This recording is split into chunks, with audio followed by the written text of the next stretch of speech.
ভবিষ্যৎ দেখবে একটা দুঃশাসন মুক্ত দেশ হবে। আপনাদের দিকে মানুষ চেয়ে আছে। বন্ধুগণ, এগিয়ে আসতে হবে। আমরা এই কাজের জন্য তৈরি আছেন? তাইলে আরো কুরবানির জন্য তৈরি হন, আরো কুরবানির জন্য তৈরি হন।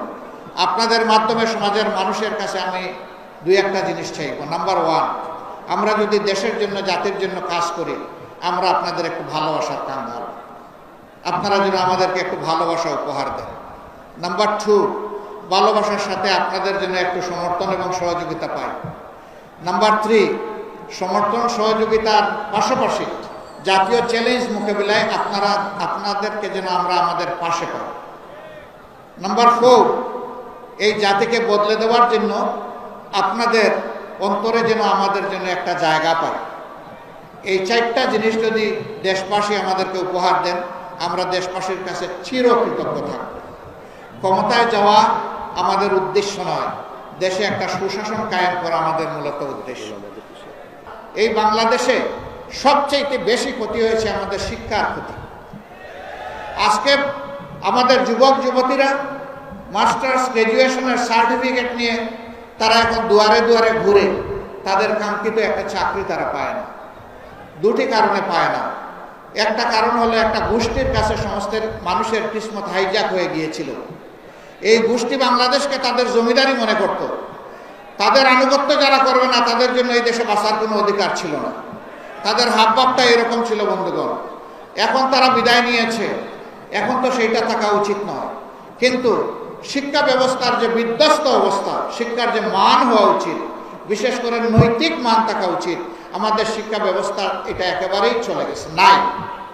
আমরা ইনশাআল্লাহ এই দেশটাকে শিক্ষা দিয়েই প্রথমে গড়া শুরু করবো, আল্লাহ যদি আমাদেরকে তৌফিক দেন।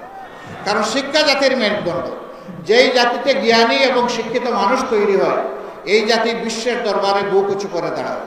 আর যেই জাতিতে জ্ঞানী এবং শিক্ষিত মানুষ থাকে না, এই জাতি সবসময় বিশৃঙ্খলা এবং বিপর্যয়ের মধ্যে পড়ে থাকে। আমরা আমাদের জাতিকে আর বিশৃঙ্খলায় ফেলতে দিব না কাউকে, ইনশাআল্লাহ। আমরা এমন শিক্ষা উপহার দিতে চাই যে আমাদের সন্তানেরা শিক্ষার পাঠ চুকিয়ে যখন বের হবে, সাথে একটা সার্টিফিকেট নিয়ে শুধু বের হবে না, সাথে একটা কাজ নিয়েও বের হবে, ইনশাআল্লাহ। আমরা এমন একটি রাষ্ট্র দেখতে চাই।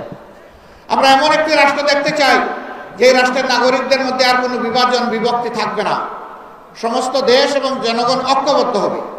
এই ঐক্যবদ্ধ নাগরিক সমাজই একটা ঐক্যবদ্ধ দেশ করবে, ইনশাআল্লাহ। মুক্তিযুদ্ধের পক্ষে বিপক্ষে আর কত চেতনার বড়ি বিক্রি করবেন আপনারা। অনেক করেছেন। 53টা বছর এই জাতির কপাল থেকে আপনারা ছিনিয়ে নিয়েছেন। জাতিকে আপনারা দাসে পরিণত করেছেন। আমরা আর কারো দাস হব না, ইনশাআল্লাহ। মুক্তিযুদ্ধের চেতনা আপনাদের কোথায় যায়? যখন ভারতের প্রধানমন্ত্রী বলে বিজয় দিবসটা 16 ডিসেম্বর ভারতের বিজয়, বাংলাদেশের নামে একটা শব্দ পর্যন্ত উচ্চারণ করে না, তখন তো আপনাদের মুখে আমরা কোনো ভুলই দেখি না। প্রিয় ভাইয়েরা, আমরা এমনই একটি বাংলাদেশ চাই যেই দেশে চাঁদাবাজদের কোনো অস্তিত্ব থাকবে না, দখলদারদের অস্তিত্ব থাকবে না, কোর্ট কাছারি আদালত কোথাও ঘুষ চলবে না। বলবেন এত অল্প বেতনে তখন চলবে কেমনে মানুষগুলো? হ্যাঁ, সেই ক্ষেত্রে বেতন বৈষম্য দূর করে সেটাকে সমন্বিত করা হবে, ইনশাআল্লাহ। এখন তো বেতন দেই না বলে 100 গুণ বেশি নিয়ে যায়, তখন দ্বিগুণ বাড়ায় দিলে মানুষ শান্তির সাথে এই দেশে বসবাস করবে, ইনশাআল্লাহ। সবাইকে তার কাজের ব্যাপারে মূল্যায়িত করা হবে, ইনশাআল্লাহ।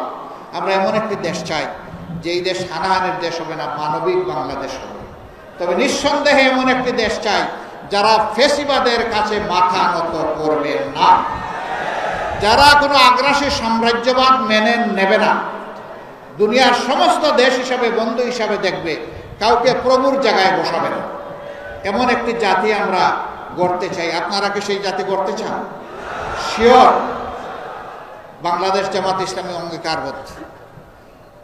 আপনাদেরকে হাত মজবুত করতে হবে, দিল শক্ত করতে হবে, কদম চালু করতে হবে, দৃষ্টি প্রসারিত করতে হবে। কিন্তু বিনয়ের সাথে একটা কথা বলতেই হবে আমাদের, যে 2000-এর কম বেশি আমাদের বুকের সন্তানেরা জীবন দিয়ে, রক্ত দিয়ে আমাদেরকে আজকে এই উন্মুক্ত পরিবেশ এনে দিয়ে গেল, তাদের রক্তের প্রতি আমরা যেন বেঈমানি না করি, আমরা যেন বিশ্বাসঘাতকতা, গাদ্দারি না করি।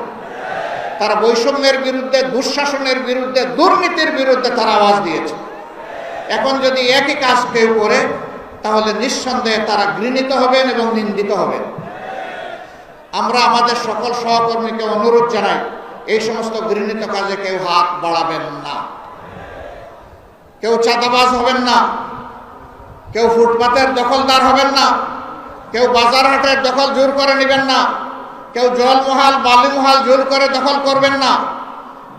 এই সমস্ত ঘৃণিত কাজের মাধ্যমে আমাদের কোনো রিজেকের প্রয়োজন নেই। আল্লাহ আল্লাহর পথে আমাদেরকে যা দিবেন তাই নিয়ে আমরা সন্তুষ্ট থাকবো।